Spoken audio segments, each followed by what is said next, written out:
Друзья, всем привет! Сегодня в видео речь пойдет про маленькие орхидеи, а точнее про детки орхидей, которые вырастают на цветоносах у орхидей и на прикорневых частях взрослой уже орхидеи. И вопросы, связанные после того, когда я показал орхидею Монтерей, вот на заднем плане, с шикарным пучком корней, с огромным цветоносом на пару десятков цветочков, цветущую уже неизвестно сколько месяцев подряд.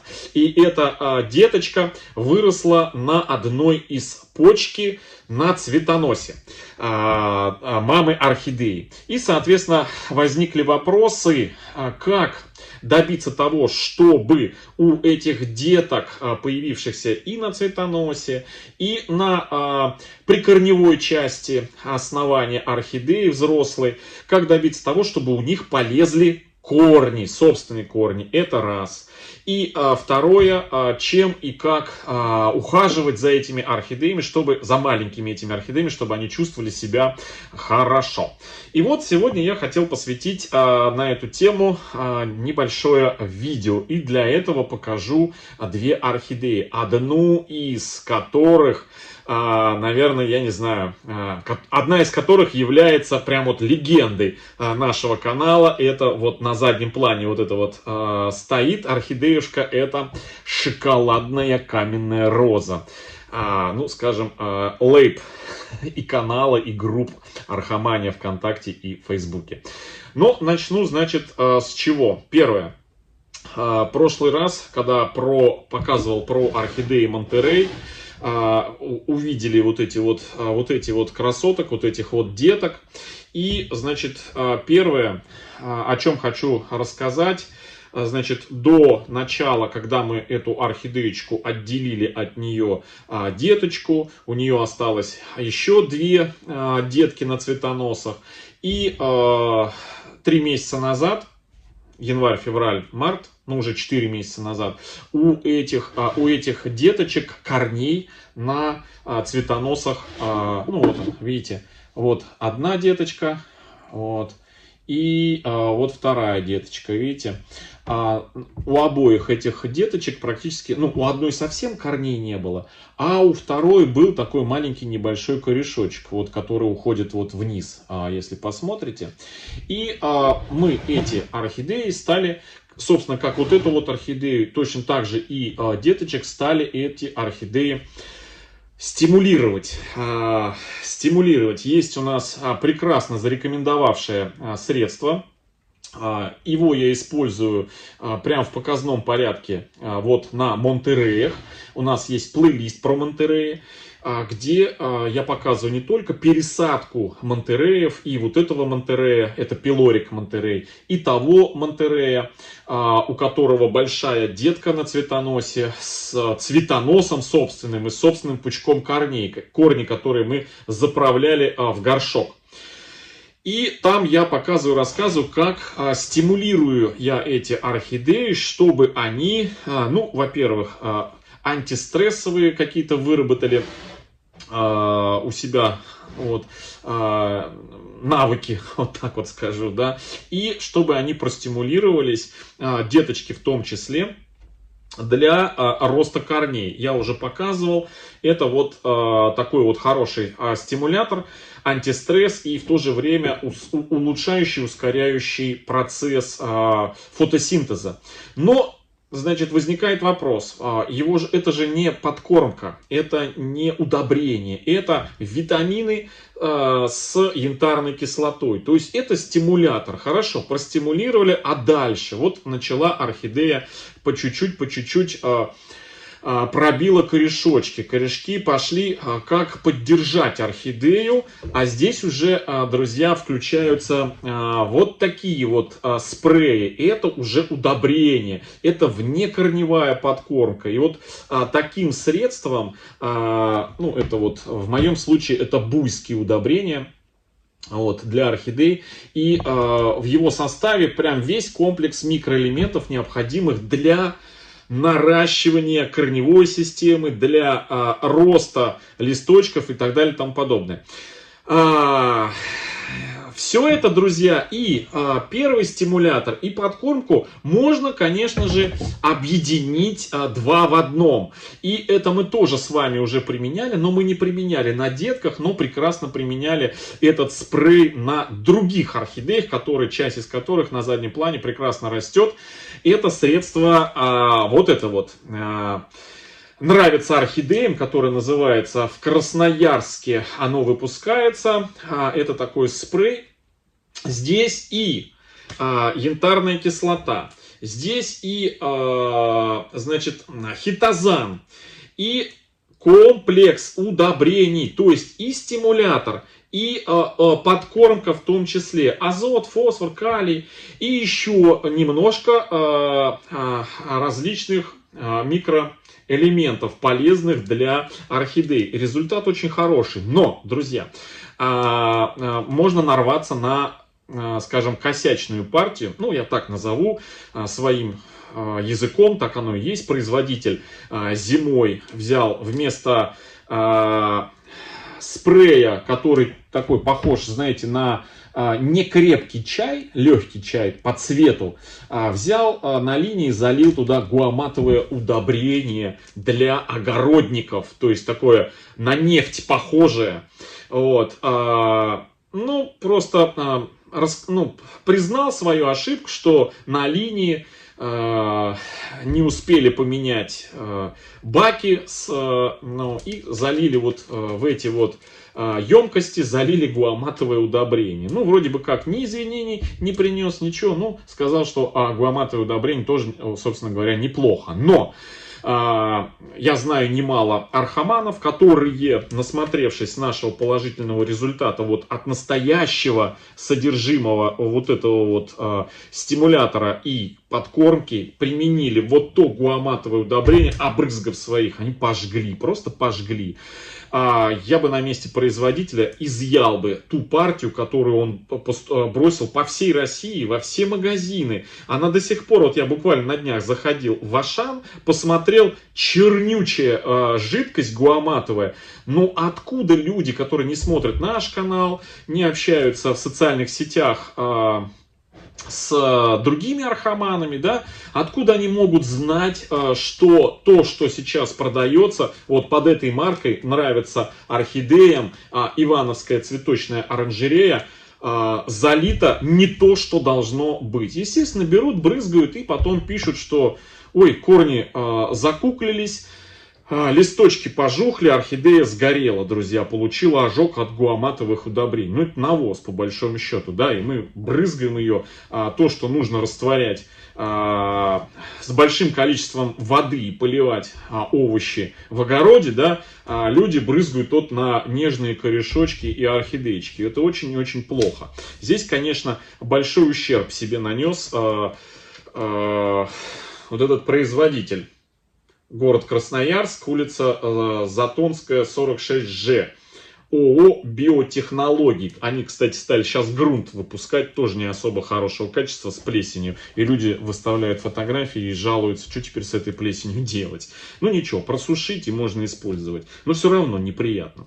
В общем, друзья, если есть настоящий такого светлого чаечка цвета, вот такой спрей, можно одним им брызгать, и за какой-то период начнут лезть вот такие вот молоденькие корешочки, хорошие. У нас все это тоже есть в плейлисте орхидеи мультифлоры Монтерей.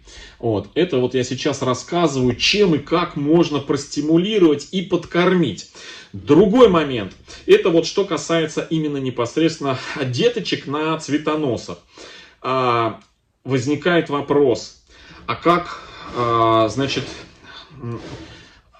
ухаживать за орхидеями маленькими, которые прикорневые. И вот здесь я хочу ярким примером таким показать вам вот эту уже орхидею-легенду, да, шоколадную каменную розу.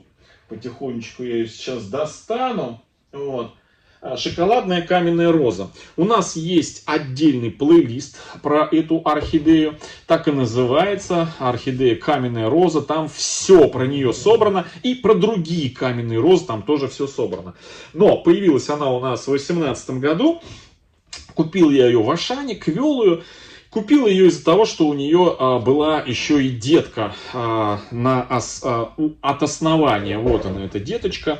Вот, но дома обнаружил, что, когда распаковал из пакета, что у этой деточки облиствелый цветонос из точки роста. Все, то есть, ну, деточка есть, но толку от нее нет. И вот спустя какое-то время у этой деточки появилась другая деточка. Вот она. И долгое время эта деточка у нас не пускала своих корней. И нам пришлось, друзья, 2 года назад пересаживать вот эту орхидею. В 2018 году мы ее пересаживали, и в 2020 году, в 2018 я пересаживал ее из магазинного грунта в обычный, в один горшок, да, 2 года она пожила, появилась деточка, и пришлось пересаживать вот в ту пересадку, которую вы сейчас видите, в мелкую кору. Есть видео про пересадку этой орхидеи, и вот там в видео я обязательно найду эту ссылку на это видео и вставлю в верхний правый угол. Для чего? Для того, что именно в том видео я рассказываю, для чего я так именно сажаю орхидею и зачем я ее так сажаю, чтобы основание вот той деточки находилось над поверхностью, именно над поверхностью грунта, в который мы сажаем эту орхидею, и так, чтобы еще и орхидея относительно горшка была нормально. И я говорил, это сажаю для того, чтобы у нас эта деточка пустила корни.